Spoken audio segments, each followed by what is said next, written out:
She's a reader and writer. You can make that out, and I think this is important to call attention to, because after all, she's also writing a narrative. It's not a diary. It's much later.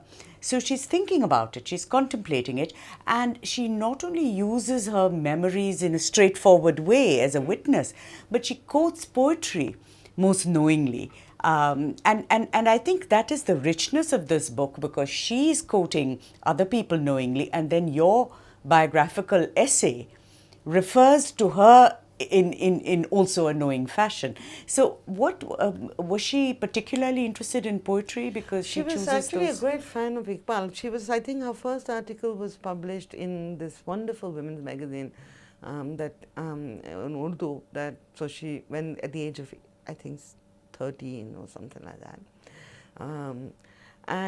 She was a literary critic, because one thing that we must understand about Muslim women at the turn of the century was that they were educated, because Islam is a religion of the word and of literacy. So unlike the Hindu counterparts, so her best friend Ramkali was only taught a few dohas of Kabir, and then but because she had to read. The act of reading is the act of worship in Islam. It's a very interesting way of looking at it. And so that she was given an education that then, because there was also a cultural milieu where art and literature was a signifier of being elite or being advanced, especially because I think on the part Islamic level, that the relationship of art and life, I think for all Urdu speakers of that generation, was that art can interpret life. So it is that, and because texts in that language are not written in ways that they cannot be, you cannot use a fragment of. So that the way that she's written this memoir, and it's completely distinct. I don't think such a literary form existed before her.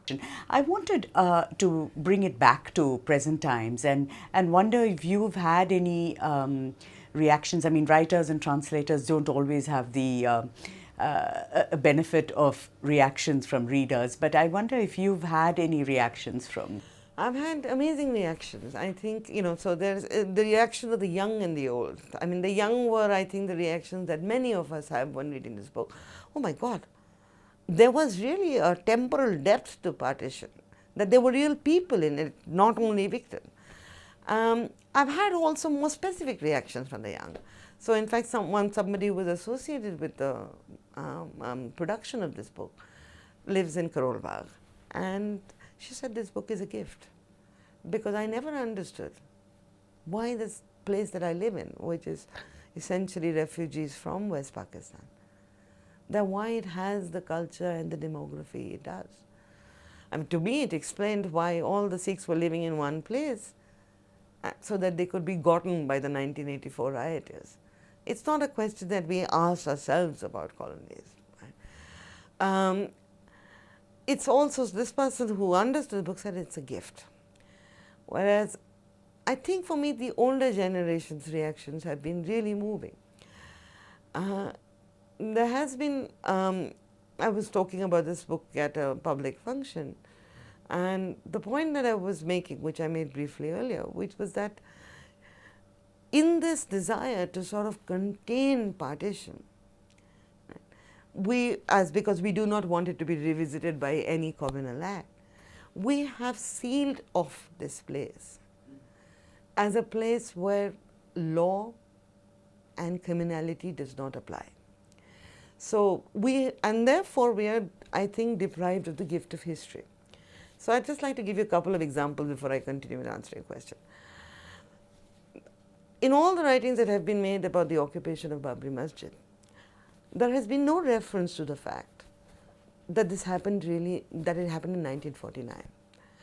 Through 47, 48, particularly 48 to 49 onwards, mosques and religious places of Muslims were forcibly first either razed to the ground or occupied. Refugees were sent to live there. It's not that we can say that any refugee. And idols were planted in many religious places. It happened in Delhi, and it's described in the chapters of this book.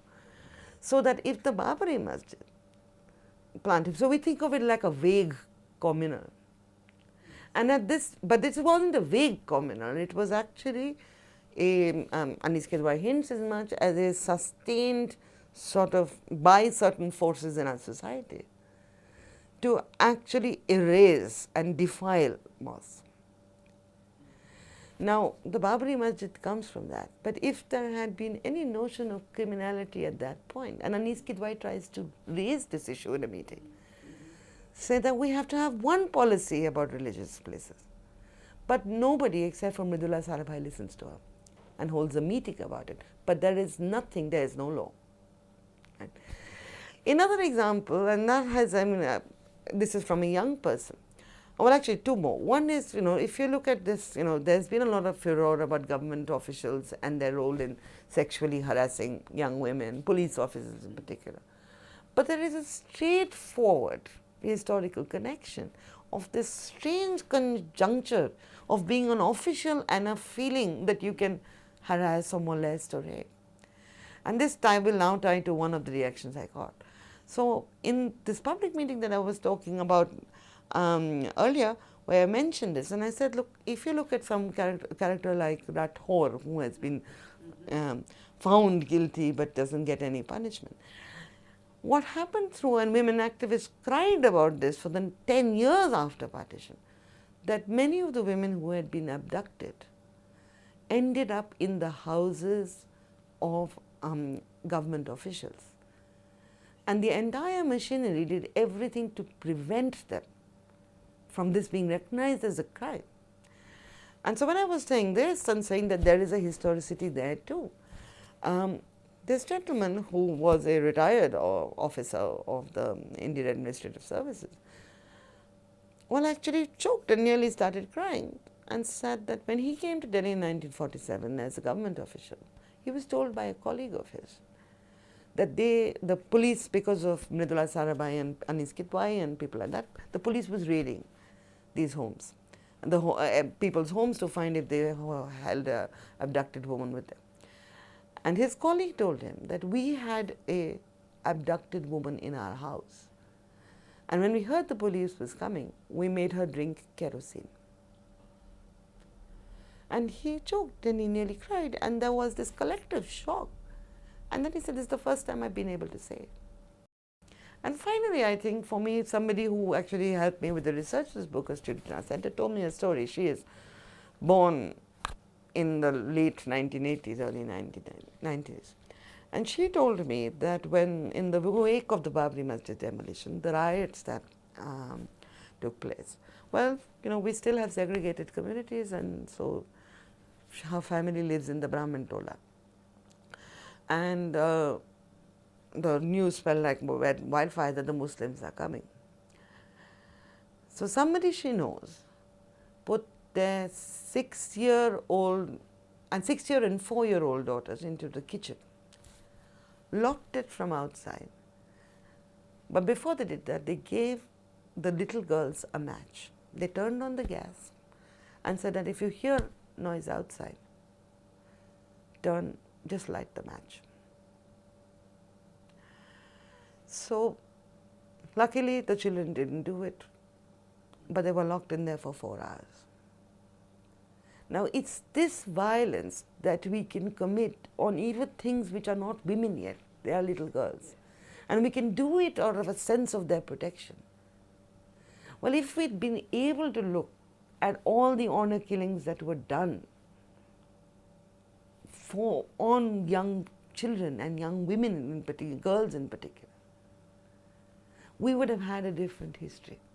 But because these were not matters of crime, these were not ills that this incredible violence that had been Calcutta produced, we don't have a way of actually dealing with violence. And there can be no reconciliation if you are allowed to murder a little girl in your family. Ayesha, you've been telling us about how the book, the memoir, served to open up certain memories for various people of the violence they were part of, either the receiving end or at the perpetrating end or somewhere in between. What about the years after the partition? Because, this is not, which is why in the beginning I said it's not just about partition and it's not just a memoir. But what about the aftermath? What about the years later? Well, I have a particular take on the aftermath. There are people like Anis Kidwai who were, through the good function auspices of people like Nehru, who made it to the Rajya Sabha. That's one kind of person, and there are all these other women who got a public space because of partition, and I think both should be stories about the afterlife of partition. So, Anis Kidwai was a member of the Rajya Sabha from 1956 onwards for 12 years. And that time in the Indian Parliament was, if you actually, we don't look at Parliament seriously enough in those years. It's just peopled with women who had actually fought in the freedom struggle, either intellectually or as social activists. And so there was a wave of bills that hit Parliament from these women. And so the woman who has moved the largest number of bills is a woman called Sita Parmanand. And from 1952 onwards, she was a DPhil from Oxford, a barrister. She did everything on earth to try and bring the experiences that women and mothers and working women had during partition into the legislative domain. I think the first bill was to set up orphanages. Now, they were all private members' bills, but they never became law. The only private members' bill to have become law in Indian Parliament is by Subhadra Joshi, and it's on bigamy, which is directly related to the question of partition and to the issues of what happened. In 1956, Anis Kidwai and a woman called Savitri Nigam, who was a member, who was also involved in working with the Hindu refugee camps in Kalka in that area. They moved a bill which was for the prevention of the molestation of women bill, which I discuss in great detail actually in the little biography that I have on Anis Kidwai. I think represents in a really important moment, and where there is direct, because we don't have a bill on sexual harassment in our Indian Parliament yet. We don't have an act. We have bills that are repeatedly floated and nothing happens. Well, this was the first such attempt. And 3 women spoke on the bill. Savitri Devi introduced it, Anis Kidwai spoke second, and Sita Parmanand spoke third. And that debate is for those of us who are in institutions where we served on anti-sexual harassment committees, we will recognize completely. But in that bill, 2 of the 3 women lose their cool. Anis Kidwai, Savitri Devi and Anis Kidwai lose their cool.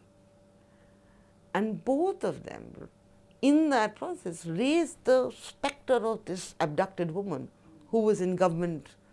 As they are heckled and, laughter and the object of snide remarks, they say, well, what about abducted women? There are government officials today who have abducted women in their homes. Why are you not proceeding about them? And then there's Sita Parmanand, who chides people who are heckling these people, makes a more reasoned proposal.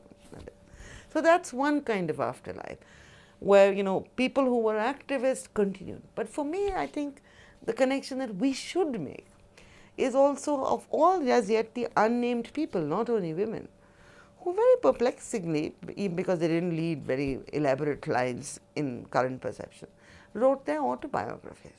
So a whole wave of women in particular who had, because of independence, got jobs, education in many cases, they wrote their stories. That is also a part of the afterlife of partition.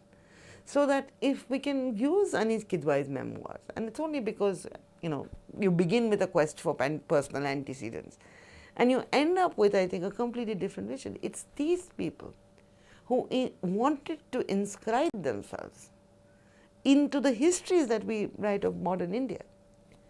But we have failed to do so. But it's never too late to start. So all the people who fought, those are the legacies of partition that we can work with. What they fought for, maybe the question too. But because they can better tell us who we are than the people who raped and killed each other. Thank you so much, Ayesha. I do want to share this gift, this extraordinary book called In Freedom's Shade. And to me, what it does is that those black and white reels of partition, the kind of news, grainy images that we have all seen, how does that become vivid? How does it become real? How does it become peopled? A memoir like this does that. And more than that, it is somebody who lives on, who doesn't stop living after partition, after independence. She lives with us. The problems remain the same. The hopes remain the same.